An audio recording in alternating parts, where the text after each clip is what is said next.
Jo kisha pas mashtirë, po nuk kisha hinë këtë drejtim fare. Po shkak se u mush, nuk dija s'ku kisha hi.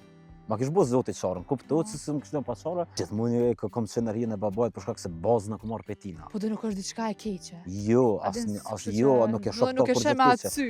Jo, asnjë pikë keq, përkundër Nina Krenar.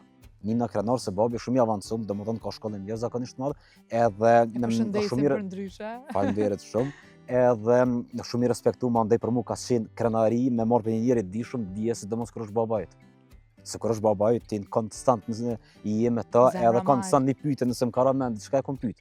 Kështu që për jo për aty po Nina Krenar, edhe shpresoj me vazhdu Hapatina, shpresoj që nëse 50% nëse buen asaj unë për vetë e di që i kom brishëm.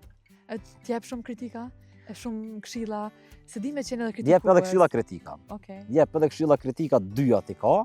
Jep, po në di që ka për të mirën tem. E përdërsa i ka për të mirën tem, unë i marr ato me shumë spër jo veç pej babës, po edhe një personi që ma dën të mirën në kritika të këshillat i pranoj.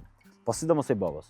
Se baba di më shumë se unë, është mama përvoj, edhe di që çdo sen çka thotë për të mirën tem, edhe e marr shumë sportivitet, e marr diçka pozitive. E ke ndje pak përgjithësi sa i përket emrit që me pas edhe pa kujdes, edhe me qenë atë në rrugën e drejtë, në atë kuptimin që je djali dikujt që është me emër, është me zë, njihet për punën e tij, përvojën e tij, shkollimin e tij. A ke ndje përgjithësi duke qenë djali zotërit Agran? Gjithsesi që e kam edhe ti kanë punë, e ka atë vetën.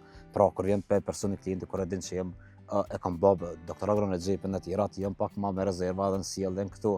Tashti pra po them jem njerëz edhe ndodh me bullshime apo gabime, për shkak se jem njerëz. Cili do njëre do më thënë bëhet bullshime apo gabime, po në temën mundona me qenë sa më korrekt, sa më i sakt me njerëz. Ndërrejmë kështu në fillimet e tua, atë kanë marrë seriozisht njerëzit apo të kanë paragjyku? Tregon pak. Dëgjo, në fillim nuk mirë shku me ditë sa seriozisht, po në kom pas më lehtë për shkak se bazamentin e kom pas të fortë. Edhe kur ki bazamentin e fortë jema kompetent. Mendon që po të mos e kishe prindin në këtë profesion, a kishe pas shumë vështirë? Jo kisha pas vështirë, po nuk kisha hinë këtë drejtim fare. Po shkak se u mush, nuk dija s'ku kisha hi. Ma kish bo zoti qarën, kuptohet se më kishte pas qarë, po ku nuk e di me t'ja përgjigje hiç. Nuk di me t'ja përgjigje, thjesht kanë shku senet që kanë shku. Thjesht e kam pas që të fatë që shtu edhe kanë shku senet, për ndryshë nuk kisha hinë këtë drejtim se nëjna dëshmitarve po sa problem u bujnë çdo sen. Në çdo sen sa problem u bujnë, si hin nutricion, si e kryve juridiku në avokaturë, si hin ekonomik, u bujnë shumë problem. Kështu që u mush, tregu, ndërsa kërkesë nuk oferta e punës u rrit shumë ka në përparsim me kërkesën. Shumë u bë problem. Ndarose e pat njohshëm, ndarose pa pas dikan në emër nuk mundesh me deportu. Kështu që unë kom zgjedh ato të cilën e kom pa potencialin më të madh, edhe ju vëshën potencialin se dikush ndoshta fillon me kry diçka po nuk e don. Nuk e don. Thjesht e ka një bazament. Jo, e mira asaj është që unë kam bazamentin e fortë, kam po edhe e du.